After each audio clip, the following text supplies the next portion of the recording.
ਵਾਹਿਗੁਰੂ ਜੀ ਕਾ ਖਾਲਸਾ ਵਾਹਿਗੁਰੂ ਜੀ ਕੀ ਫਤਿਹ।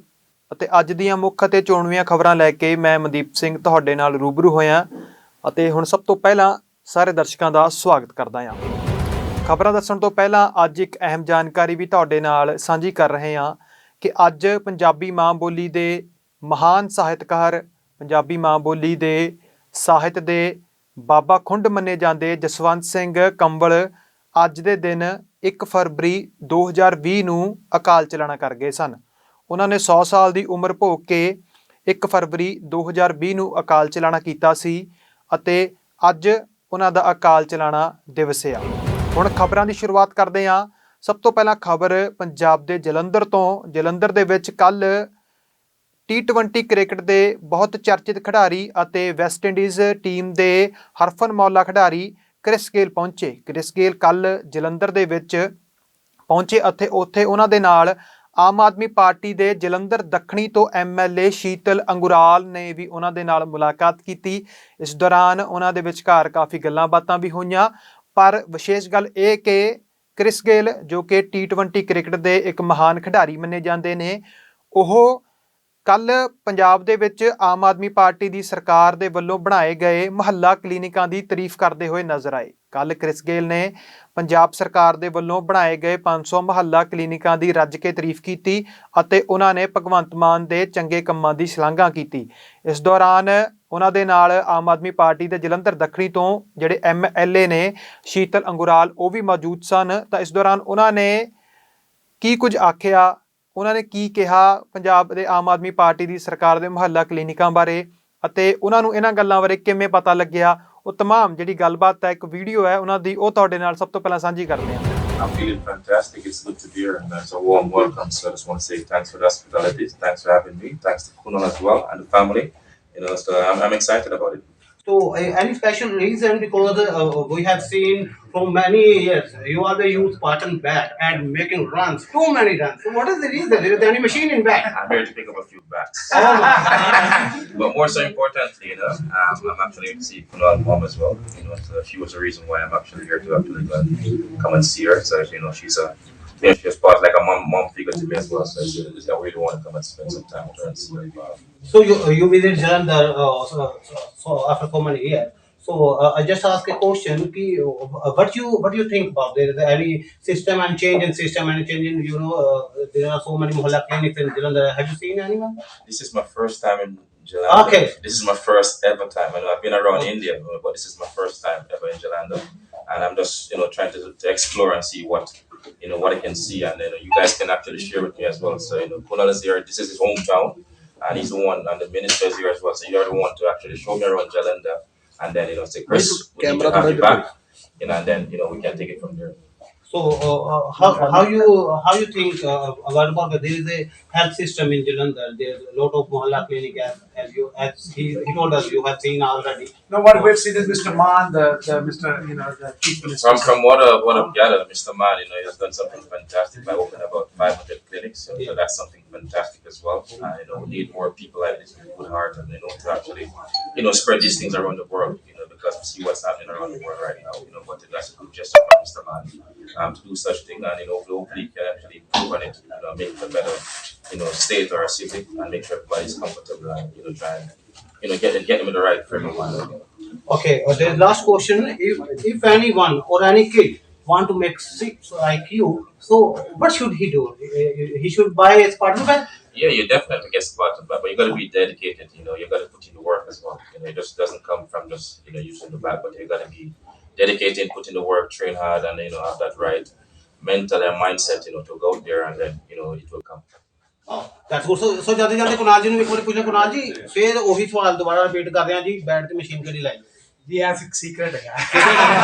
ਸੋ ਜੀ ਐਸਐਮ ਜੀ ਕ੍ਰਿਸ ਗੇਲ ਉਹਨਾਂ ਨੇ ਮੁਹੱਲਾ ਕਲੀਨਿਕ ਦੀ ਵੀ ਤਾਰੀਫ ਕੀਤੀ ਹੈ ਤੇ ਇਹ ਵੀ ਦੱਸਿਆ ਜੇਕਰ ਤੁਸੀਂ ਵੀ ਬਣਾਣੇ ਦੇ ਰਨ ਲੰਬੇ ਲੰਬੇ ਛੱਕੇ ਮਾਰਨਾ ਚਾਹੁੰਦੇ ਹੋ, ਆਪਣੇ ਬੱਚੇ ਚਾਹੁੰਦੇ ਹੋ ਜੀ ਕ੍ਰਿਕਟ ਦੇ ਵਿੱਚ ਰਾਈਜ਼ ਕਰਨ, ਤੇ ਖਰੀਦੋ ਸਪਾਰਟਨ ਦਾ ਬੈਟ। ਬਹੁਤ ਬਹੁਤ ਧੰਨਵਾਦ। ਅਗਲੀ ਖਬਰ ਪੰਜਾਬ ਦੇ ਪਾਣੀਆਂ ਦੇ ਨਾਲ ਜੁੜੀ ਹੋਈ ਹੈ। ਪੰਜਾਬ ਦੇ ਹਲਕੇ ਅਮਰਗੜ੍ਹ ਦੇ ਜਿਹੜੇ MLA ਨੇ ਜਸਵੰਤ ਸਿੰਘ ਗੱਜਣ ਮਾਜਰਾ, ਉਹਨਾਂ ਨੇ ਆਪਣੇ ਹਲਕੇ ਦੇ ਵਿੱਚ ਪਿਛਲੇ ਲੰਬੇ ਸਮੇਂ ਤੋਂ ਚੱਲੀ ਆ ਰਹੀ ਮੰਗ ਦਾ ਹੱਲ ਕੱਢਿਆ ਆ ਅਤੇ ਉਸ ਹਲਕੇ ਦੀ ਮੰਗ ਹੈ ਜਿਹੜੀ ਉਹਨੇ ਹਲਕੇ ਦੇ ਕਈ ਪਿੰਡਾਂ ਦੀ ਮੰਗ ਹੈ ਕਿ ਉਹਨਾਂ ਦੇ ਖੇਤਾਂ ਦੇ ਵਿੱਚ ਜੋ ਨਹਿਰੀ ਪਾਣੀ ਹੈ ਉਸ ਨੂੰ ਮੁਹੱਈਆ ਕਰਵਾਇਆ ਜਾਵੇ, ਉਹਨਾਂ ਖੇਤਾਂ ਨੂੰ ਨਹਿਰੀ ਪਾਣੀ ਲਗਾਇਆ ਜਾਵੇ, ਕਿਉਂਕਿ ਧਰਤੀ ਹੇਠਲੇ ਪਾਣੀ ਦਿਨੋਂ ਦਿਨ ਡੂੰਘੇ ਹੁੰਦੇ ਜਾ ਰਹੇ ਨੇ ਅਤੇ ਧਰਤੀ ਹੇਠਲੋਂ ਪਾਣੀ ਕੱਢਣ ਦੇ ਉੱਤੇ ਇੱਕ ਵੱਡਾ ਖਰਚਾ ਕਿਸਾਨਾਂ ਦਾ ਹੁੰਦਾ ਆ। ਬੋਰ ਕਰਾਉਣ ਦੇ ਉੱਤੇ ਇੱਕ ਵੱਡਾ ਖਰਚ, ਕਈ ਲੱਖ ਦਾ ਖਰਚ ਕਿਸਾਨਾਂ ਦਾ ਹੁੰਦਾ ਹੈ। ਉਸ ਤੋਂ ਬਾਅਦ ਉਸ ਪਾਣੀ ਨੂੰ ਕੱਢਣ ਦੇ ਲਈ ਵੀ ਜਾਂ ਤਾਂ ਸਰਕਾਰ ਨੂੰ ਮੁਫਤ ਬਿਜਲੀ ਦੇਣੀ ਪੈਂਦੀ ਹੈ, ਜੇਕਰ ਬਿਜਲੀ ਨਾ ਹੋਵੇ ਤਾਂ ਕਿਸਾਨਾਂ ਦਾ ਵੱਡਾ ਖਰਚਾ ਡੀਜ਼ਲ ਦੇ ਰੂਪ ਦੇ ਵਿੱਚ ਜਨਰੇਟਰਾਂ ਨੂੰ ਚਲਾਉਣ ਦੇ ਉੱਤੇ ਆ ਜਾਂਦਾ ਆ। ਤਾਂ ਉਸ ਖਰਚੇ ਤੋਂ ਰਾਹਤ ਦਿਵਾਉਣ ਦੇ ਲਈ ਉਸ ਹਲਕੇ ਦੀ ਮੰਗ ਸੀ। ਹਲਕਾ ਅਮਰਗੜ੍ਹ, ਤੁਹਾਨੂੰ ਦੱਸ ਦਈਏ ਕਿ ਹਲਕਾ ਅਮਰਗੜ੍ਹ ਉਹੀ ਹੈ ਜਿੱਥੋਂ 2022 ਦੀਆਂ ਵਿਧਾਨ ਸਭਾ ਚੋਣਾਂ ਦੇ ਵਿੱਚ ਸਿਮਰਜੀਤ ਸਿੰਘ ਮਾਨ ਨੇ ਚੋਣ ਲੜੀ ਸੀ, ਪਰ ਉੱਥੋਂ ਆਮ ਆਦਮੀ ਪਾਰਟੀ ਦੇ MLA ਜਸਵੰਤ ਸਿੰਘ ਗੱਜਣ-ਮਾਜਰਾ ਜਿੱਤੇ ਸਨ। ਤਾਂ ਹੁਣ ਉਸ ਹਲਕੇ ਦੀ ਮੰਗ ਨੂੰ ਪ੍ਰਵਾਨ ਕਰਦੇ ਹੋਏ ਜਸਵੰਤ ਸਿੰਘ ਗੱਜਣ-ਮਾਜਰਾ ਨੇ ਹਲਕਾ ਅਮਰਗੜ੍ਹ ਦੇ ਕਈ ਦਰਜਨ ਪਿੰਡਾਂ ਨੂੰ ਨਹਿਰੀ ਪਾਣੀ ਮੁਹੱਈਆ ਕਰਵਾਉਣ ਦੀ ਇੱਕ ਪ੍ਰੋਜੈਕਟ ਨੂੰ ਨਹਿਰੀ ਪਾਣੀ ਮੁਹੱਈਆ ਕਰਵਾਉਣ ਵਾਲੇ ਇੱਕ ਪ੍ਰੋਜੈਕਟ ਨੂੰ ਪ੍ਰਵਾਨ ਕਰਵਾਇਆ ਪੰਜਾਬ ਸਰਕਾਰ ਦੇ ਕੋਲੋਂ, ਅਤੇ ਹੁਣ ਇਸ ਪ੍ਰੋਜੈਕਟ ਨੂੰ ਲੋਕ ਅਰਪਣ ਕੀਤਾ ਗਿਆ ਆ, ਜਿਸ ਦੇ ਨਾਲ ਇਸ ਹਲਕੇ ਦੇ ਵਿੱਚ ਵੱਡੇ ਪੱਧਰ ਦੇ ਉੱਤੇ ਪਿੰਡਾਂ ਨੂੰ ਨਹਿਰੀ ਪਾਣੀ ਮਿਲ ਸਕੇਗਾ। ਥੋੜਾ ਹੋਰ ਗਹਿਰਾਈ ਦੇ ਵਿੱਚ ਤੁਹਾਨੂੰ ਦੱਸਦੇ ਹਾਂ ਕਿ ਨਹਿਰ ਦੇ ਵਿੱਚੋਂ ਜਿਹੜੀਆਂ ਅੰਡਰਗਰਾਊਂਡ ਪਾਈਪਲਾਈਨਾਂ ਨੇ ਉਹ ਵਿਛਾਈਆਂ ਜਾਣਗੀਆਂ। ਜਿਹੜੇ ਪਿੰਡ ਇਸ ਸਕੀਮ ਦਾ ਲਾਭ ਲੈਣਾ ਚਾਹੁੰਦੇ ਹੋਣਗੇ, ਜਿਹੜੇ ਸਹਿਯੋਗ ਕਰਨਗੇ ਇਸ ਸਕੀਮ ਦੇ ਵਿੱਚ, ਤਾਂ ਉਹਨਾਂ ਪਿੰਡਾਂ ਦੇ ਵਿੱਚ ਅੰਡਰਗਰਾਊਂਡ ਪਾਣੀ ਦੀਆਂ ਪਾਈਪਲਾਈਨਾਂ ਵਿਛਾਈਆਂ ਜਾਣਗੀਆਂ ਅਤੇ ਉਸ ਪਾਈਪਲਾਈਨਾਂ ਦੇ ਨਾਲ ਹਰ ਖੇਤ ਦੇ ਤੱਕ ਪਾਣੀ ਪਹੁੰਚਾਇਆ ਜਾਵੇਗਾ, ਚਾਹੇ ਉਹ ਪਿੰਡ ਕਿੰਨੀ ਹੀ ਦੂਰ ਕਿਉਂ ਨਾ ਹੋਵੇ। ਇਸ ਨਹਿਰ ਦੇ ਕੋਲੋਂ ਇਸ ਪ੍ਰੋਜੈਕਟ ਦੇ ਵਿੱਚ ਅੰਡਰਗਰਾਊਂਡ ਜਿਹੜੀਆਂ ਨਾਲਾਂ ਨੇ ਉਹਨਾਂ ਦੇ ਰਾਹੀਂ ਅਖੀਰਲੇ ਖੇਤ ਤੱਕ ਵੀ ਜਿਹੜਾ ਪਾਣੀ ਆ ਉਹ ਪਹੁੰਚਾਇਆ ਜਾਵੇਗਾ। ਇਸ ਦਾ ਫਾਇਦਾ ਇੱਕ ਇਹ ਵੀ ਹੋਵੇਗਾ, ਚਾਹੇ ਪਹਿਲਾ ਖੇਤ ਹੈ ਨਹਿਰ ਦੇ ਕੰਢੇ ਤੇ ਆਉਣ ਵਾਲਾ, ਚਾਹੇ ਅਖੀਰ ਵਾਲਾ ਖੇਤ ਆ ਜਿਹੜਾ ਬਹੁਤ ਦੂਰ ਹੋਵੇ, ਉਹਨਾਂ ਨੂੰ ਵੀ ਬਰਾਬਰ ਮਾਤਰਾ ਦੇ ਵਿੱਚ ਪਾਣੀ ਮਿਲੇਗਾ। ਪਰ ਇਸ ਸਕੀਮ ਦੀ ਇੱਕ ਹੋਰ ਵਿਸ਼ੇਸ਼ਤਾ ਇਹ ਵੀ ਹੈ ਕਿ ਇਸ ਦੇ ਵਿੱਚ 90% ਦਾ ਯੋਗਦਾਨ ਸਰਕਾਰ ਪਾਵੇਗੀ। ਆਉਣ ਵਾਲੇ ਖਰਚੇ ਦੇ ਵਿੱਚ 90% ਦਾ ਯੋਗਦਾਨ ਸਰਕਾਰ ਪਾਵੇਗੀ ਅਤੇ 10% ਦਾ ਯੋਗਦਾਨ ਕਿਸਾਨਾਂ ਨੂੰ ਆਪਣੇ ਪੱਲਿਓਂ ਪਾਉਣਾ ਪਵੇਗਾ। 110 ਕਰੋੜ ਦਾ ਇਹ ਪ੍ਰੋਜੈਕਟ ਹੈ, ਜਿਸ ਨੂੰ 110 ਕਰੋੜ ਦੀ ਜਿਹੜੀ ਰਾਸ਼ੀ ਹੈ ਉਹ ਪ੍ਰਵਾਨ ਕੀਤੀ ਗਈ ਹੈ। ਇਸ ਦੇ ਵਿੱਚ 90% ਯੋਗਦਾਨ ਸਰਕਾਰ ਨੇ ਪਾਉਣਾ ਆ ਅਤੇ 10% ਯੋਗਦਾਨ ਕਿਸਾਨਾਂ ਨੂੰ ਆਪਣੇ ਪੱਲਿਓਂ ਇਸ ਰਕਮ ਦੇ ਵਿੱਚ ਪਾਉਣਾ ਪਵੇਗਾ। ਆਉਣ ਵਾਲੇ ਦਿਨਾਂ ਦੇ ਵਿੱਚ ਇਸ ਸਕੀਮ ਦਾ ਟੈਂਡਰ ਜਾਰੀ ਹੋਵੇਗਾ, ਜਿਸ ਤੋਂ ਬਾਅਦ ਕਿਸੇ ਕੰਪਨੀ ਦੇ ਕੋਲੋਂ ਇਹ ਪੂਰਾ ਪ੍ਰੋਜੈਕਟ ਹੈ ਜਿਹੜਾ ਉਹ ਕਰਵਾਇਆ ਜਾਵੇਗਾ। ਤੇ ਇਸ ਮੌਕੇ ਜਸਵੰਤ ਸਿੰਘ ਗੱਜਣ-ਮਾਜਰਾ ਨੇ ਮੀਡੀਆ ਦੇ ਨਾਲ ਗੱਲਬਾਤ ਕਰਦਿਆਂ ਕਿਹਾ ਕਿ ਕਣਕਾਂ ਦੀ ਵਾਢੀ ਤੋਂ ਬਾਅਦ ਇਸ ਪ੍ਰੋਜੈਕਟ ਨੂੰ ਸ਼ੁਰੂ ਕੀਤਾ ਜਾਵੇਗਾ ਤੇ ਜਿੰਨੀ ਜਲਦੀ ਹੋ ਸਕੇ ਇਸ ਪ੍ਰੋਜੈਕਟ ਨੂੰ ਨੇਪਰੇ ਚਾੜਿਆ ਜਾਵੇਗਾ। ਇਹ ਪ੍ਰੋਜੈਕਟ 111 ਕਰੋੜ 5 ਲੱਖ ਦਾ ਪਾਸ ਕਰ ਦਿੱਤਾ। ਤਾਂ ਮੈਂ ਵਿਸ਼ੇਸ਼ ਤੌਰ ਤੇ ਸਾਡੇ ਸਾਰੇ ਹੀ ਅਮਲੇ ਦਾ, ਜਿਹੜੇ HDO ਸਾਹਿਬਾਨ, ਐਕਸ਼ਨ ਸਾਹਿਬਾਨ, ਜਿਨ੍ਹਾਂ ਨੇ ਦਿਨ ਰਾਤ ਇੱਕ ਕਰਕੇ ਇਸ ਪ੍ਰੋਜੈਕਟ ਨੂੰ ਸਿਰੇ ਚਾੜਨ ਦਾ ਯਤਨ ਕੀਤਾ, ਮੈਂ ਕੋਟ-ਕੋਟ ਧੰਨਵਾਦ ਕਰਦਾ। ਅਮਰਗੜ੍ਹ ਦੀ ਸੰਗਤ ਵੱਲੋਂ, ਜਨਤਾ ਵੱਲੋਂ, ਉਹਨਾਂ ਸਾਰਿਆਂ ਦਾ ਬਹੁਤ ਬਹੁਤ ਧੰਨਵਾਦ। ਇਹ ਪ੍ਰੋਜੈਕਟ ਕੀ ਹੈ ਇਹ, ਤੇ ਇਹ ਜਿਹੜਾ ਹੈਗਾ ਕਿੰਨੇ ਜਿਹੜਾ ਇਹ 'ਚ ਅੰਡਰਗਰਾਊਂਡ ਪਾਈਪਾਂ ਰਾਹੀਂ ਪਾਣੀ ਜਾਣਾ। 10% ਸਾਡੇ ਕਿਸਾਨ ਭਰਾ ਆਪਣੀ ਜ਼ਮੀਨ ਦੇ ਵੰਡ ਮੁਤਾਬਕ ਹਿੱਸੇਦਾਰੀ ਪਾਉਣਗੇ। 90% ਅਸੀਂ ਪੰਜਾਬ ਸਰਕਾਰ ਵੱਲੋਂ ਪਾਵਾਂਗੇ। 111 ਕਰੋੜ ਦਾ ਪ੍ਰੋਜੈਕਟ ਆ, ਜਿਹਦੇ ਕੋਲੇ ਜਿੰਨੀ ਜ਼ਮੀਨ ਆ, ਜਿਹੜੀ ਜ਼ਮੀਨ ਨੂੰ ਪਾਣੀ ਲੱਗੂਗਾ ਉਹ ਡਿਵਾਈਡ ਕਰਕੇ ਉਸ ਹਿਸਾਬ ਦੇ ਨਾਲ ਇਹ ਪਾਊ।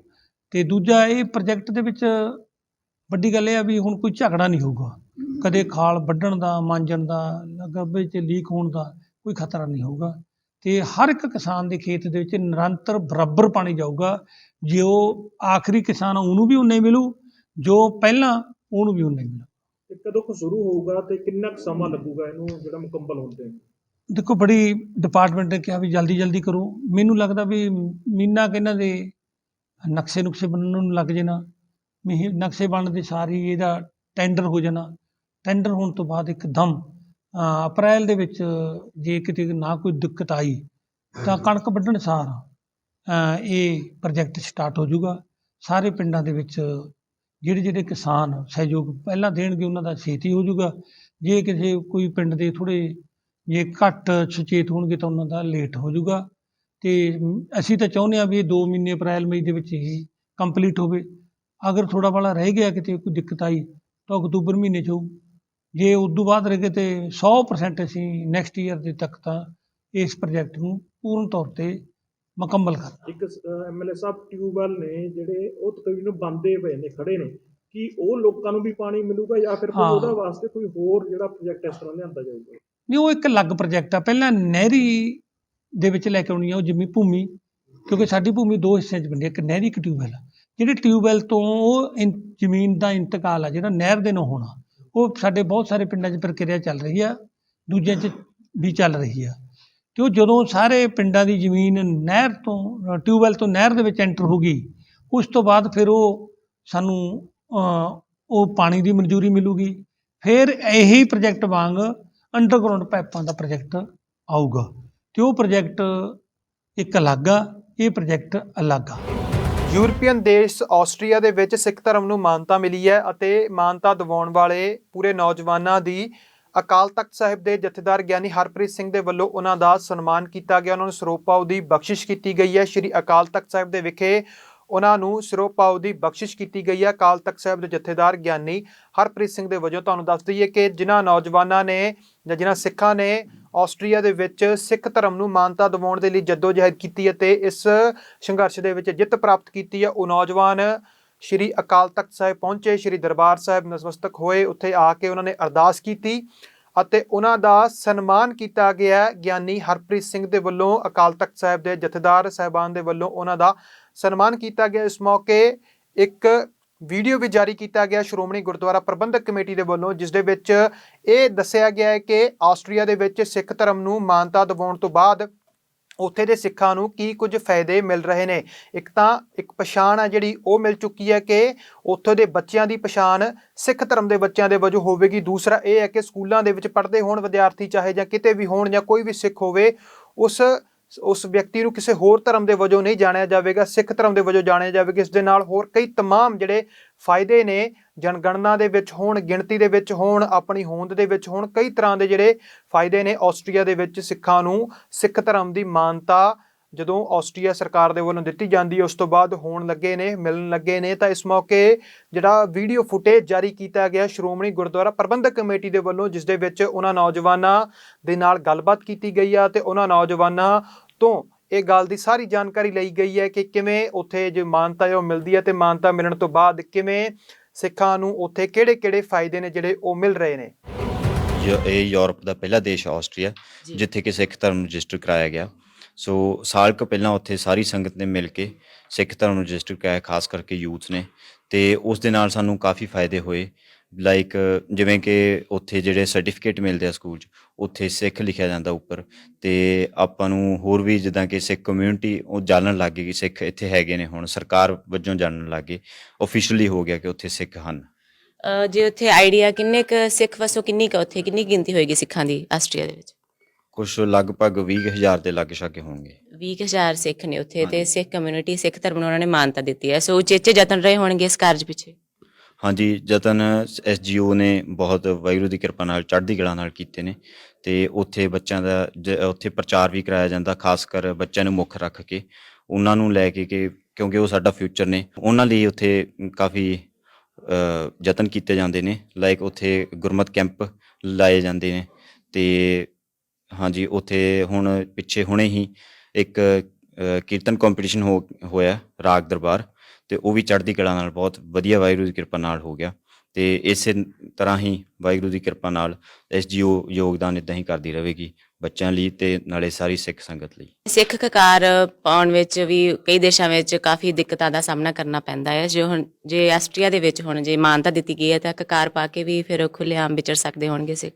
ਹਾਂਜੀ, ਉੱਥੇ ਆਪਾਂ ਕਕਾਰ ਪਾ ਸਕਦੇ ਹਾਂ। ਕਿਰਪਾਨ ਜੋ ਹੈ ਉਹ ਥੱਲਿਓਂ ਦੀ ਪਾਉਣੀ ਪੈਂਦੀ ਹੈ, ਪਰ ਪਾ ਸਕਦੇ ਹਾਂ ਆਪਾਂ ਕਿਰਪਾਨ। ਸਾਡੇ ਜਿਹੜੇ ਸੰਵਿਧਾਨ ਹੈ ਉਹਦੇ ਵਿੱਚ ਲਿਖਿਆ, ਅਤੇ ਉਹਨਾਂ ਨੇ ਐਕਸੈਪਟ ਕੀਤਾ ਇਹ ਚੀਜ਼ ਨੂੰ। ਸੋ SGO ਦਾ ਇੱਕ ਹੋਰ ਮੇਨ ਜੋ ਕੰਮ ਹੈ ਉਹ ਹੈ ਕਿ ਜਿਹੜੀ ਸਿੱਖੀ ਹੈ ਉਹ ਬਾਹਰ ਲੈ ਕੇ ਜਾਣੀ, ਗੋਰਿਆਂ ਤੱਕ ਲੈ ਕੇ ਜਾਣੀ। ਇੱਕ ਮਿਨਿਸਟਰੀ ਲੈਵਲ 'ਤੇ SGO ਨੇ ਗੱਲ ਕਰਨੀ, ਉਹਨਾਂ ਸਰਕਾਰ ਨਾਲ ਗੱਲ ਕਰਨੀ, ਉਹ ਵੀ SGO ਦਾ ਇੱਕ ਮੇਨ ਕੰਮ ਹੈ। ਅਤੇ ਨਾਲੇ ਜੋ ਕਿ ਸਾਰੇ ਸਿੱਖ ਹਨ ਆਸਟਰੀਆ ਵਾਈਡ, ਉਹ SGO ਤੱਕ ਕੋਈ ਵੀ ਪ੍ਰੋਬਲਮ ਲੈ ਕੇ ਆ ਸਕਦੇ ਨੇ, ਅਤੇ ਉਹਨਾਂ ਦੀ ਪ੍ਰੋਬਲਮ ਨੂੰ ਸੁਣਿਆ ਜਾਏਗਾ ਅਤੇ ਉਹ ਸੋਲਵ ਕੀਤਾ ਜਾਏਗਾ। SGO ਦੀ ਸਭ ਬੈਸਟ ਕੋਸ਼ਿਸ਼ ਰਹਿੰਦੀ ਹੈ, ਅਤੇ ਆਪਾਂ SGPC ਅਤੇ ਅਕਾਲ ਤਖਤ ਦਾ ਬਹੁਤ ਦਿਲੋਂ ਧੰਨਵਾਦ ਕਰਦੇ ਹਾਂ, ਅਤੇ ਭਾਈ ਗੁਰਬਖਸ਼ ਸਿੰਘ ਜੀ ਦਾ ਬਹੁਤ ਦਿਲੋਂ ਧੰਨਵਾਦ ਕਰਦੇ ਹਾਂ ਕਿ ਇਹ ਸਾਡੇ ਨਾਲ ਰਹੇ ਹਨ। ਜੋ ਵੀ ਆਪਾਂ ਸ਼ੁਰੂ ਤੋਂ ਕੀਤਾ ਇਹਨਾਂ ਨੇ ਸਾਨੂੰ ਪ੍ਰੋਵਾਈਡ ਵੀ ਚੀਜ਼ਾਂ ਕਰਕੇ ਦਿੱਤੀਆਂ ਹਨ।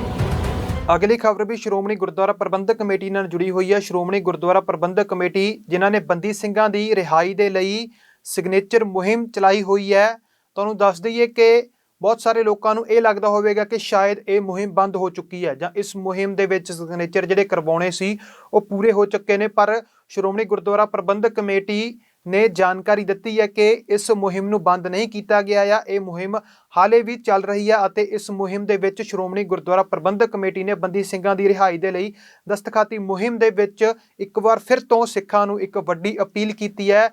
ਵੱਡੀ ਗਿਣਤੀ ਦੇ ਵਿੱਚ ਮੁੜ ਤੋਂ ਦਸਤਖਤ ਕਰਨ ਦੇ ਲਈ ਕਿਹਾ ਗਿਆ ਹੈ ਕਿ ਜਿਨ੍ਹਾਂ ਨੇ ਹਾਲੇ ਤੱਕ ਇਸ ਮੁਹਿੰਮ ਦੇ ਵਿੱਚ ਆਪਣੇ ਸਿਗਨੇਚਰ ਨਹੀਂ ਕੀਤੇ, ਜਿਨ੍ਹਾਂ ਨੇ ਆਪਣੀ ਹਾਜ਼ਰੀ ਇਸ ਮੁਹਿੰਮ ਦੇ ਵਿੱਚ ਨਹੀਂ ਲਗਵਾਈ, ਉਹ ਆਪਣੀ ਹਾਜ਼ਰੀ ਇਸ ਮੁਹਿੰਮ ਦੇ ਵਿੱਚ ਲਗਵਾਉਣ, ਉਹ ਦਸਤਖਤ ਕਰਨ, ਇਸ ਮੁਹਿੰਮ ਦੇ ਨਾਲ ਜੁੜਨ, ਕਿਉਂਕਿ ਬਹੁਤ ਸਾਰੇ ਲੋਕਾਂ ਨੂੰ ਇਹ ਲੱਗਦਾ ਸੀਗਾ ਕਿ ਸ਼ਾਇਦ ਇਹ ਮੁਹਿੰਮ ਬੰਦ ਹੋ ਚੁੱਕੀ ਹੈ। ਜਦੋਂ ਇਸ ਮੁਹਿੰਮ ਨੂੰ ਸ਼ੁਰੂ ਕੀਤਾ ਗਿਆ ਤਾਂ ਗੁਰੂ ਘਰਾਂ ਦੇ ਵਿੱਚ ਸ਼ੁਰੂ ਕੀਤਾ ਗਿਆ ਸੀ। ਗੁਰੂ ਘਰਾਂ ਦੇ ਵਿੱਚ ਇੱਕ ਪਾਸੇ ਉੱਤੇ ਬੈਂਚ ਲਗਾ ਕੇ ਸਿਗਨੇਚਰ ਮੁਹਿੰਮ ਨੂੰ ਚਲਾਇਆ ਜਾਂਦਾ ਸੀ, ਜਿੱਥੇ ਗੁਰੂ ਘਰ ਦੇ ਵਿੱਚ ਨਸਮਸਤਕ ਹੋਣ ਵਾਲੀ ਸਿੱਖ ਸੰਗਤ ਆ ਕੇ ਬੰਦੀ ਸਿੰਘਾਂ ਦੀ ਰਿਹਾਈ ਦੇ ਲਈ ਜੋ ਮੁਹਿੰਮ ਸ਼੍ਰੋਮਣੀ ਗੁਰਦੁਆਰਾ ਪ੍ਰਬੰਧਕ ਕਮੇਟੀ ਨੇ ਚਲਾਈ ਹੈ ਉਸ ਦੇ ਵਿੱਚ ਦਸਤਖਤ ਕਰ ਸਕਦੀ ਹੈ ਤੇ ਆਪਣੀ ਜਾਣਕਾਰੀ ਭਰ ਸਕਦੀ ਹੈ।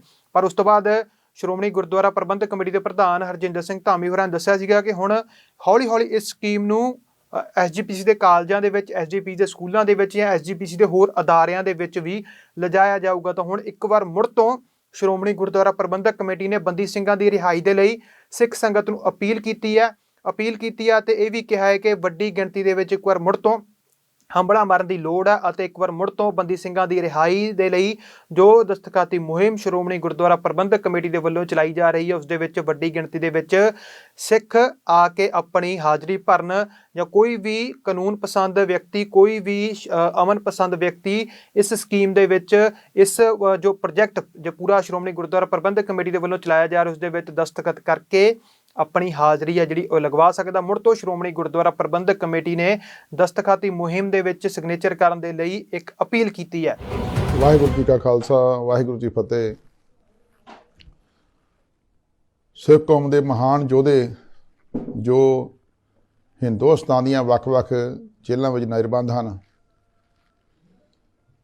ਜਿਨ੍ਹਾਂ ਨੂੰ ਸੈਂਟਰ ਗੌਰਮੈਂਟ ਜਾਂ ਸਟੇਟ ਦੀਆਂ ਸਰਕਾਰਾਂ ਰਿਹਾ ਨਹੀਂ ਕਰ ਰਹੀਆਂ, ਉਹਨਾਂ ਬੰਦੀ ਸਿੰਘਾਂ ਨੂੰ ਰਿਹਾ ਕਰਾਉਣ ਲਈ ਸ਼੍ਰੋਮਣੀ ਗੁਰਦੁਆਰਾ ਪ੍ਰਬੰਧਕ ਕਮੇਟੀ ਵੱਲੋਂ ਮਾਨਯੋਗ ਪ੍ਰਧਾਨ ਜਥੇਦਾਰ ਹਰਜਿੰਦਰ ਸਿੰਘ ਜੀ ਧਾਮੀ ਦੀ ਅਗਵਾਈ ਹੇਠ ਵੱਖ-ਵੱਖ ਸਮੇਂ ਜ਼ਿਲ੍ਹਾ ਕਚਹਿਰੀਆਂ 'ਚ ਧਰਨੇ ਦਿੱਤੇ ਗਏ, ਰੋਸ ਮਾਰਚ ਕੱਢੇ ਗਏ, ਪਰ ਇਹਨਾਂ ਸਰਕਾਰਾਂ 'ਤੇ ਕੋਈ ਅਸਰ ਨਹੀਂ ਹੋਇਆ। ਹੁਣ ਇਹਨਾਂ ਬੰਦੀ ਸਿੰਘਾਂ ਨੂੰ ਰਿਹਾ ਕਰਾਉਣ ਲਈ ਮਾਨਯੋਗ ਪ੍ਰਧਾਨ ਸਾਹਿਬ ਵੱਲੋਂ ਸਮੁੱਚੀ ਕੌਮ ਨਾਲ ਫੈਸਲਾ ਕਰਕੇ ਰਿਹਾ ਕਰਾਉਣ ਲਈ ਦਸਤਖਤ ਦੀ ਮੁਹਿੰਮ ਸ਼ੁਰੂ ਕੀਤੀ ਗਈ ਸੀ, ਜਿਸ ਦਾ ਸੰਗਤਾਂ ਵੱਲੋਂ ਭਰਵਾਂ ਹੁੰਗਾਰਾ ਮਿਲਿਆ। ਲਗਭਗ 11-12 ਲੱਖ ਦੇ ਲਗਭਗ ਜਿਹੜੇ ਉਹ ਫਾਰਮ ਸੰਗਤਾਂ ਨੇ ਭਰੇ ਨੇ। ਸੰਗਤਾਂ ਨੂੰ ਬੇਨਤੀ ਹੈ ਕਿ ਇਹ ਹੋਰ ਵੀ ਉਤਸ਼ਾਹ ਨਾਲ ਇਹ ਫਾਰਮ ਭਰੀਏ ਤਾਂ ਜੋ ਸਿੱਖਾਂ ਦੀਆਂ ਭਾਵਨਾਵਾਂ ਜਿਹੜੀਆਂ ਉਹ ਸੈਂਟਰ ਗੌਰਮੈਂਟ ਤੱਕ ਪਹੁੰਚਾਈਆਂ ਜਾ ਸਕਣ ਕਿ ਨਿਰੀ ਸ਼੍ਰੋਮਣੀ ਕਮੇਟੀ ਹੀ ਬੰਦੀ ਸਿੰਘਾਂ ਦੀ ਰਿਹਾਈ ਨਹੀਂ ਚਾਹੁੰਦੀ ਜਾਂ ਜਥੇਬੰਦੀਆਂ ਹੀ ਇਹਨਾਂ ਬੰਦੀ ਸਿੰਘਾਂ ਦੀ ਰਿਹਾਈ ਨਹੀਂ ਚਾਹੁੰਦੀਆਂ, ਸਮੁੱਚੀ ਕੌਮ ਹੀ ਬੰਦੀ ਸਿੰਘਾਂ ਦੀ ਰਿਹਾਈ ਚਾਹੁੰਦੀ ਆ। ਇਸ ਲਈ ਇਹ ਸੰਗਤਾਂ ਨੂੰ ਅਪੀਲ ਆ ਕਿ ਉਹ ਵੱਧ ਤੋਂ ਵੱਧ ਫਾਰਮ ਭਰਨ ਤਾਂ ਜੋ ਇਹਨਾਂ ਅੰਨੀਆਂ ਬੋਲੀਆਂ ਸਰਕਾਰਾਂ ਦੇ ਜਿਹੜੇ ਉਹ ਕੰਨ ਖੋਲ੍ਹੇ ਜਾ ਸਕਣ ਕਿ ਸਮੁੱਚੀ ਕੌਮ ਇਹ ਬੰਦੀ ਸਿੰਘਾਂ ਦੇ ਨਾਲ ਆ। ਇਸ ਕਰਕੇ ਵੱਧ ਤੋਂ ਵੱਧ ਫਾਰਮ ਭਰ ਕੇ ਇਹਨਾਂ ਬੰਦੀ ਸਿੰਘਾਂ ਦੀ ਰਿਹਾਈ ਲਈ ਯਤਨ ਜਾਰੀ ਰੱਖੀਏ। ਵਾਹਿਗੁਰੂ ਜੀ ਕਾ ਖਾਲਸਾ, ਵਾਹਿਗੁਰੂ ਜੀ ਫਤਿਹ। ਅੱਜ ਭਾਰਤ ਸਰਕਾਰ ਆਪਣਾ 2024 ਦੀਆਂ ਵੋਟਾਂ ਤੋਂ ਪਹਿਲਾਂ ਵਾਲਾ ਆਖਰੀ ਬਜਟ ਪੇਸ਼ ਕਰਨ ਜਾ ਰਹੀ ਹੈ। ਭਾਰਤ ਦੇ ਵਿੱਚ ਨਰਿੰਦਰ ਮੋਦੀ ਦੀ ਸਰਕਾਰ ਦੇ ਦੂਸਰੇ ਕਾਰਜਕਾਲ ਦਾ ਇਹ ਆਖਰੀ ਬਜਟ ਹੋਵੇਗਾ। ਇਸ ਤੋਂ ਬਾਅਦ ਅਗਲਾ ਬਜਟ ਚੋਣਾਂ ਤੋਂ ਬਾਅਦ ਪੇਸ਼ ਕੀਤਾ ਜਾ ਸਕਦਾ ਹੈ। ਤਾਂ ਹੁਣ ਤੁਹਾਨੂੰ ਦੱਸ ਦਈਏ ਕਿ ਇਸ ਬਜਟ ਦੇ ਉੱਤੇ ਤਮਾਮ ਲੋਕਾਂ ਦੀਆਂ ਨਜ਼ਰਾਂ ਟਿਕੀਆਂ ਹੋਈਆਂ ਨੇ ਕਿ ਆਖਰ ਇਸ ਬਜਟ ਦੇ ਵਿੱਚ ਕੀ ਕੁਝ ਖਾਸ ਰਹਿਣ ਵਾਲਾ ਆ। ਅਕਸਰ ਇਹ ਵੀ ਦੇਖਣ ਨੂੰ ਮਿਲਦਾ ਹੈ ਕਿ ਚੋਣਾਂ ਤੋਂ ਪਹਿਲਾਂ ਵੀ 1 ਜਾਂ 2 ਮਹੀਨੇ ਪਹਿਲਾਂ ਬਜਟ ਇੱਕ ਹੋਰ ਪਾਸ ਕਰ ਦਿੱਤਾ ਜਾਂਦਾ ਆ, ਪਰ ਮੂਲ ਰੂਪ ਦੇ ਵਿੱਚ ਉਸ ਬਜਟ ਦਾ ਕੋਈ ਬਹੁਤਾ ਆਧਾਰ ਨਹੀਂ ਰਹਿੰਦਾ, ਉਹ 1 ਜਾਂ 2 ਮਹੀਨੇ ਵਾਸਤੇ ਹੀ ਕਾਰਗਰ ਰਹਿੰਦਾ ਆ। ਪਰ ਜੋ ਹੁਣ ਜਿਹੜਾ ਬਜਟ ਹੈ ਇਸ ਨੂੰ ਆਖਰੀ ਬਜਟ ਕਿਹਾ ਜਾ ਰਿਹਾ ਹੈ। 2024 ਦੀਆਂ ਚੋਣਾਂ ਤੋਂ ਪਹਿਲਾਂ ਇਹ ਆਖਰੀ ਬਜਟ ਹੋਵੇਗਾ। ਨਰਿੰਦਰ ਮੋਦੀ ਸਰਕਾਰ ਦੇ ਦੂਸਰੇ ਕਾਰਜਕਾਲ ਦਾ ਇਹ ਆਖਰੀ ਬਜਟ ਹੋਵੇਗਾ, ਕਿਉਂਕਿ ਇਹ ਪੂਰੇ ਸਾਲ ਹੋਣ ਵਾਲੇ ਸਰਕਾਰੀ ਕੰਮਾਂ ਕਾਰਾਂ ਦਾ ਬਿਊਰਾ ਆ ਕਿ ਆਖਰ ਕਿਸ ਵਿਭਾਗ ਨੂੰ ਕੀ ਮਿਲਣਾ ਆ, ਕਿਹਨਾਂ ਦੇ ਹੱਥ ਕੀ ਲੱਗਣਾ ਹੈ, ਕਾਰਪੋਰੇਟ ਘਰਾਣਿਆਂ ਨੂੰ ਕੀ ਦਿੱਤਾ ਜਾਊਗਾ, ਕਿਸਾਨਾਂ ਨੂੰ ਕੀ ਦਿੱਤਾ ਜਾਊਗਾ। ਤਾਂ ਇਸ ਮੌਕੇ ਬੜੀਆਂ ਉਮੀਦਾਂ ਨੇ ਜਿਹੜੀਆਂ ਇਸ ਬਜਟ ਤੋਂ ਲਗਾਈਆਂ ਜਾ ਰਹੀਆਂ ਨੇ, ਕਿਉਂਕਿ ਚੋਣਾਂ ਤੋਂ ਪਹਿਲਾਂ ਆਉਣ ਵਾਲੇ ਬਜਟ ਬਹੁਤ ਲੁਭਾਵਣੇ ਹੁੰਦੇ ਨੇ। ਉਹਨਾਂ ਬਜਟਾਂ ਦੇ ਵਿੱਚ ਹਰੇਕ ਵਰਗ ਨੂੰ ਖੁਸ਼ ਕਰਨ ਦੀਆਂ ਜਿਹੜੀਆਂ ਕੋਸ਼ਿਸ਼ਾਂ ਨੇ ਉਹ ਕੀਤੀਆਂ ਜਾਂਦੀਆਂ ਨੇ, ਹਰੇਕ ਵਰਗ ਨੂੰ ਕੁਝ ਨਾ ਕੁਝ ਸਹੂਲਤ ਦੇਣ ਦੀ ਕੋਸ਼ਿਸ਼ ਕੀਤੀ ਜਾਂਦੀ ਹੈ। ਪੂਰੇ ਜਿਹੜੇ ਰਾਜ ਨੇ, ਦੇਸ਼ ਦੇ ਜਿੰਨੇ ਰਾਜ ਨੇ, ਉਹਨਾਂ ਰਾਜਾਂ ਨੂੰ ਵੀ ਖੁਸ਼ ਕਰਨ ਦੀ ਕੋਸ਼ਿਸ਼ ਕੀਤੀ ਜਾਂਦੀ ਹੈ। ਹਰੇਕ ਰਾਜ ਨੂੰ ਕੁਝ ਨਾ ਕੁਝ ਦੇ ਕੇ ਖੁਸ਼ ਕਰਨ ਦੀ ਕੋਸ਼ਿਸ਼ ਜਿਹੜੀ ਆਖਰੀ ਬਜਟ ਦੇ ਵਿੱਚ ਹੁੰਦੀ ਹੈ। ਇਤਿਹਾਸ ਦੇ ਵਿੱਚ ਅਜਿਹਾ ਜਿਹੜਾ ਬਹੁਤੀ ਵਾਰ ਦੇਖਣ ਨੂੰ ਮਿਲਦਾ ਰਿਹਾ। ਤੇ ਹੁਣ ਭਾਰਤ ਸਰਕਾਰ ਆਪਣਾ 2024 ਦੀਆਂ ਚੋਣਾਂ ਤੋਂ ਪਹਿਲਾਂ ਵਾਲਾ ਆਖਰੀ ਬਜਟ ਪੇਸ਼ ਕਰੇਗੀ। ਵਿੱਤ ਮੰਤਰੀ ਨਿਰਮਲਾ ਸੀਤਾਰਮਨ ਇਸ ਬਜਟ ਨੂੰ ਪੇਸ਼ ਕਰਨਗੇ। ਭਾਰਤੀ ਸਮੇਂ ਅਨੁਸਾਰ ਦੁਪਹਿਰ 11 ਵਜੇ ਤੋਂ ਬਾਅਦ ਸੰਸਦ ਦੀ ਲੋਕ ਸਭਾ ਸਦਨ ਦੇ ਵਿੱਚ ਇਸ ਬਜਟ ਨੂੰ ਪੇਸ਼ ਕੀਤਾ ਜਾਣਾ ਆ ਅਤੇ ਉਦੋਂ ਤਮਾਮ ਨਜ਼ਰਾਂ ਨੇ ਜਿਹੜੀਆਂ ਇਸ ਬਜਟ ਦੇ ਉੱਤੇ ਟਿਕੀਆਂ ਹੋਈਆਂ ਰਹਿਣਗੀਆਂ ਕਿ ਆਖਰ ਇਸ ਬਜਟ ਦੇ ਵਿੱਚੋਂ ਕੀ ਕੁਝ ਖਾਸ ਨਿਕਲ ਕੇ ਆਉਂਦਾ ਹੈ, ਕਿਸ ਵਰਗ ਨੂੰ ਕੀ ਕੁਝ ਸੌਂਪਿਆ ਜਾਂਦਾ ਹੈ, ਕਿਸ ਰਾਜ ਨੂੰ ਕੀ ਦਿੱਤਾ ਜਾਂਦਾ ਹੈ, ਕਿਸ ਵਰਗ ਦੇ ਹਿੱਸੇ ਕੀ ਆਉਂਦਾ ਹੈ। ਤਾਂ ਇਹ ਤਮਾਮ ਨਜ਼ਰਾਂ ਨੇ ਜਿਹੜੀਆਂ ਬਜਟ ਦੇ ਉੱਤੇ ਟਿਕੀਆਂ ਹੋਈਆਂ ਨੇ। ਤੁਹਾਨੂੰ ਦੱਸ ਦਈਏ ਕਿ ਭਾਰਤੀ ਸਮੇਂ ਅਨੁਸਾਰ ਦੁਪਹਿਰ 11 ਵਜੇ ਤੋਂ ਬਾਅਦ ਸੰਸਦ ਦੇ ਲੋਕ ਸਭਾ ਵਾਲੇ ਸਦਨ ਦੇ ਵਿੱਚ ਇਸ ਬਜਟ ਨੂੰ ਵਿੱਤ ਮੰਤਰੀ ਨਿਰਮਲਾ ਸੀਤਾਰਮਨ ਦੇ ਵੱਲੋਂ ਪੇਸ਼ ਕੀਤਾ ਜਾਣਾ ਆ ਅਤੇ ਇਸ ਬਜਟ ਦੇ ਉੱਤੇ ਤਮਾਮ ਲੋਕਾਂ ਦੀਆਂ ਨਜ਼ਰਾਂ ਵੀ ਟਿਕੀਆਂ ਹੋਈਆਂ ਨੇ। ਖਾਸ ਤੌਰ ਦੇ ਉੱਤੇ ਇੱਕ ਨਜ਼ਰਾਂ ਟਿਕੀਆਂ ਹੋਈਆਂ ਨੇ ਕਿ ਆਖਰ ਕਿਸਾਨੀ ਨੂੰ ਇਸ ਬਜਟ ਦੇ ਵਿੱਚੋਂ ਕੀ ਮਿਲਣ ਵਾਲਾ ਆ। ਕਿਸਾਨੀ ਅੰਦੋਲਨ ਤੋਂ ਬਾਅਦ ਤੋਂ ਇਹ ਚਰਚੇ ਚੱਲੇ ਆ ਰਹੇ ਨੇ ਕਿ ਆਖਰ ਬਜਟ ਦੇ ਵਿੱਚ ਕੀ ਮਿਲੇਗਾ ਕਿਸਾਨੀ ਨੂੰ, ਕਿਵੇਂ ਕਿਸਾਨਾਂ ਦੀ ਹਾਲਤ ਸੁਧਰੇਗੀ, ਕਿਵੇਂ ਕਿਸਾਨਾਂ ਦੀ ਜੂਨ ਨੂੰ ਬਦਲਿਆ ਜਾ ਸਕਦਾ ਹੈ। ਤਾਂ ਆਖਰ ਇਸ ਬਜਟ ਦੇ ਉੱਤੇ ਵੀ ਲੋਕਾਂ ਦੀਆਂ ਨਜ਼ਰਾਂ ਟਿਕੀਆਂ ਹੋਈਆਂ ਨੇ ਕਿ ਆਖਰ ਇਸ ਬਜਟ ਦੇ ਵਿੱਚ ਆਮ ਲੋਕਾਂ ਦੇ ਲਈ ਕੀ ਹੋਵੇਗਾ, ਆਮ ਵਰਗ ਦੇ ਲਈ ਕੀ ਹੋਵੇਗਾ, ਕਾਮਨ ਮੈਨ ਨੂੰ ਕੀ ਮਿਲੇਗਾ, ਕਾਰਪੋਰੇਟ ਘਰਾਣਿਆਂ ਨੂੰ ਕੀ ਮਿਲੇਗਾ। ਕਿਉਂਕਿ ਵਪਾਰ ਇੱਕ ਵੱਡਾ ਰੀੜ੍ਹ ਦੀ ਹੱਡੀ ਵੀ ਮੰਨਿਆ ਜਾਂਦਾ ਦੇਸ਼ ਦੀ, ਪਰ ਭਾਰਤ ਦੀ ਰੀੜ੍ਹ ਦੀ ਹੱਡੀ ਕਿਸਾਨ ਨੇ। ਇਸ ਕਰਕੇ ਇਸ ਬਜਟ ਦੇ ਉੱਤੇ ਨਜ਼ਰਾਂ ਇਸ ਕਰਕੇ ਟਿਕੀਆਂ ਹੋਈਆਂ ਨੇ ਕਿ ਨਰਿੰਦਰ ਮੋਦੀ ਸਰਕਾਰ ਦੇ ਦੂਸਰੇ ਕਾਰਜਕਾਲ ਦਾ ਇਹ ਆਖਰੀ ਬਜਟ ਹੋਵੇਗਾ। ਇਹ ਵੋਟਾਂ ਵੇਲੇ ਵੋਟ ਨੂੰ ਨਿਰਧਾਰਿਤ ਕਰਨ ਵਾਲਾ ਵੀ ਬਜਟ ਸਾਬਤ ਹੋ ਸਕਦਾ ਹੈ ਕਿ ਆਖਰ ਕਿਸਾਨਾਂ ਦੀ ਵੋਟ ਕਿਸ ਪਾਸੇ ਜਾ ਸਕਦੀ ਹੈ, ਕਿਉਂਕਿ ਕਿਸਾਨਾਂ ਨੂੰ ਇਸ ਬਜਟ ਦੇ ਵਿੱਚ ਕੀ ਕੁਝ ਮਿਲਦਾ ਆ ਇਹ ਦੇਖਣ ਵਾਲਾ ਹੋਵੇਗਾ ਕਿ ਨਿਰਮਲਾ ਸੀਤਾਰਮਨ ਵੱਲੋਂ ਜਿਹੜਾ ਅੱਜ ਬਜਟ ਦਾ ਪਟਾਰਾ ਖੋਲ੍ਹਿਆ ਜਾਣਾ, ਉਸ ਪਟਾਰੇ ਦੇ ਵਿੱਚ ਕਿਸਾਨਾਂ ਵਾਸਤੇ ਕੀ ਕੁਝ ਨਿਕਲਦਾ ਆ। ਤਾਂ ਕਿਸਾਨਾਂ ਦੀ ਗੱਲ ਹੋਈ ਹੈ ਤੇ ਇੱਥੇ ਕਿਸਾਨ ਆਗੂਆਂ ਨੇ ਵੀ ਇਸ ਬਜਟ ਦੇ ਉੱਤੇ ਆਪਣੇ ਪ੍ਰਤੀਕਰਮ ਦਿੱਤੇ ਨੇ। ਕਿਸਾਨ ਆਗੂਆਂ ਨੇ ਕਿਹਾ ਕਿ ਸਾਨੂੰ ਉਮੀਦ ਹੁੰਦੀ ਹੈ ਹਰੇਕ ਵਾਰ, ਪਰ ਫਿਰ ਵੀ ਉਮੀਦ ਜਿਤਾ ਕੇ ਰੱਖਣੀ ਜ਼ਰੂਰੀ ਵੀ ਹੈ, ਪਰ ਸਾਨੂੰ ਕੋਈ ਬਹੁਤੀ ਉਮੀਦ ਵੀ ਨਹੀਂ। ਤਾਂ ਪਰ ਇਹ ਦੇਖਣਾ ਹੋਊਗਾ ਕਿ ਆਖਰ ਬਜਟ ਦੇ ਵਿੱਚ ਕਿਸਾਨਾਂ ਨੂੰ ਮਿਲਦਾ ਕੀ ਹੈ। ਤੇ ਇਸ ਮੌਕੇ ਪੰਜਾਬ ਦੇ ਕਿਸਾਨ ਆਗੂਆਂ ਨੇ ਬਜਟ ਉੱਤੇ ਕੀ ਪ੍ਰਤੀਕਿਰਿਆ ਦਿੱਤੀ ਹੈ ਤੁਹਾਡੇ ਨਾਲ ਸਾਂਝੀ ਕਰਦੇ ਹਾਂ। ਮੈਂ ਮੁਕੇਸ਼ ਚੰਦਰ ਸ਼ਰਮਾ, ਮੈਂਬਰ ਸੰਯੁਕਤ ਮੋਰਚਾ। ਆਉਣ ਵਾਲੇ ਦਿਨਾਂ ਵਿੱਚ ਕੇਂਦਰ ਸਰਕਾਰ ਜੋ ਬਜਟ ਲੈ ਕੇ ਆ ਰਹੀ ਆ, ਮੈਂ ਉਮੀਦ ਕਰਦਾ ਆ ਵੀ ਪਿਛਲੀਆਂ ਬਜਟਾਂ ਦੀ ਤਰ੍ਹਾਂ ਜੋ ਸਾਨੂੰ ਕਿਸਾਨੀ ਲਈ ਲਾਰੇ ਮਿਲਦੇ ਰਹੇ ਆ, ਉਹ ਲਾਰੇ ਨਾ ਹੋਣ ਇਸ ਬਜਟ ਦੇ ਵਿੱਚ। ਕਿਉਂਕਿ ਮੋਦੀ ਸਰਕਾਰ ਜਦੋਂ ਆਈ ਸੀ, ਇਹਨੇ 2 ਵਾਅਦੇ ਕੀਤੇ ਸੀ ਕਿਸਾਨੀ ਪ੍ਰਤੀ ਵੀ ਅਸੀਂ ਸਵਾਮੀਨਾਥਨ ਰਿਪੋਰਟ ਜਿਹੜੀ ਲਾਗੂ ਕਰਾਂਗੇ ਤੇ 2022 ਤੱਕ ਜਿਹੜੀ ਕਿਸਾਨਾਂ ਦੀ ਆਮਦਨ ਦੁੱਗਣੀ ਕੀਤੀ ਜਾਊਗੀ, ਪਰ ਦੋਨਾਂ ਦੇ ਵਿੱਚੋਂ ਕੋਈ ਵੀ ਵਾਅਦਾ ਪੂਰਾ ਨਹੀਂ ਹੋਇਆ। ਉਹਦੇ ਨਾਲ ਦੇਸ਼ ਦੀ ਕਿਸਾਨੀ ਦਾ ਜਿੱਥੇ ਨੁਕਸਾਨ ਹੋ ਰਿਹਾ ਆ, ਜੇਕਰ ਹੁਣ ਵੀ ਇਹ ਸਰਕਾਰ ਨੇ ਇਸ ਬਜਟ ਦੇ ਵਿੱਚ ਕਿਸਾਨਾਂ ਪ੍ਰਤੀ ਕੁਝ ਚੰਗਾ ਨਹੀਂ ਲਿਆਂਦਾ, ਜੇ ਸਵਾਮੀਨਾਥਨ ਰਿਪੋਰਟ ਲਾਗੂ ਨਾ ਕੀਤੀ, ਉਹਨਾਂ ਦੀ ਜਿਹੜਾ ਵਾਅਦਾ ਕੀਤਾ ਸੀ ਆਮਦਨ ਦੁੱਗਣੀ ਕਰਨ ਦਾ ਉਹ ਨਾ ਪੂਰਾ ਕੀਤਾ, ਤੇ ਜਿੱਥੇ ਦੇਸ਼ ਦੇ ਕਿਸਾਨਾਂ ਦਾ ਤੇ ਕਿਸਾਨੀ ਦਾ ਨੁਕਸਾਨ ਤਾਂ ਹੋਣਾ ਆ, ਬੀਜੇਪੀ ਸਰਕਾਰ ਦਾ ਵੀ ਬਹੁਤ ਵੱਡਾ ਨੁਕਸਾਨ ਹੋਊਗਾ। ਸੋ ਮੈਂ ਉਮੀਦ ਕਰਦਾ ਵੀ ਇਸ ਬਜਟ ਦੇ ਵਿੱਚ ਜਿਹੜੀ ਆ ਕੇਂਦਰ ਸਰਕਾਰ ਆ ਕਿਸਾਨਾਂ ਲਈ बहुत चंगा बजट लेके आवेगी। मैं सरवण सिंह पिंडेर किसान मजदूर संघर्ष कमेटी से जो आज भारत सरकार जो बजट पेश करने जा रही है, वैसे तो जो हमारा इकोनॉमिक्स डिजाइन है उसके हिसाब से बजट तो कारपोरेट घरानों के पक्ष में ही जाएगा, लेकिन क्योंकि आने वाले समय इलेक्शन है तो कुछ रेवड़ियाँ भी बांटी जाने की संभावना। अगर आप पूरे भारत के लिए बजट बनाएं, इंडिया के लिए बजट का ध्यान ना रखें, तो भारत को जो 70% लोग खेती पर निर्भर हैं, खेती के लिए MSP गारंटी कानून, डॉक्टर स्वामीनाथन कमीशन की रिपोर्ट अनुसार सभी फसलों के दाम के लिए अलग से बजट में प्रावधान करें तो ये बहुत बड़ी बात होगी। इस तरह किसान मजदूर का कर्ज है उस माफ़ी के लिए अलग बजट रखे। लेकिन आप कहेंगे भी कारपोरेट के लिए अगर माफ़ी मिलती है तो उसमें देश की इकोनॉमी की ग्रोथ होती है, लेकिन किसान मजदूर की लिए नहीं बनेगी। इसी के साथ साथ डीजल पेट्रोल सभी भारतवासियों के लिए इनको सस्ता करना चाहिए, इलेक्शन के सामने रख के इसको कर दीजिए। और खेती के लिए तो डीजल सस्ता होना चाहिए, जैसे बीज हैं, खाद है, दवाइयाँ हैं, खेती मशीनरी है, इनके ऊपर आप सब्सिडी और बढ़ानी चाहिए। जो हमारा ग्रामीण भारत है उसमें सहकारिता लहर को अलग से स्थान मिलकर उनको बढ़ावा देना चाहिए। लघु उद्योग का विशेष ख्याल करना चाहिए जहां हमें रोजगार मिल सके। इसी के साथ जो हमारी विद्या का शिक्षा का क्षेत्र है उसके ऊपर भी ध्यान दिया जाए, वो सस्ती होनी चाहिए।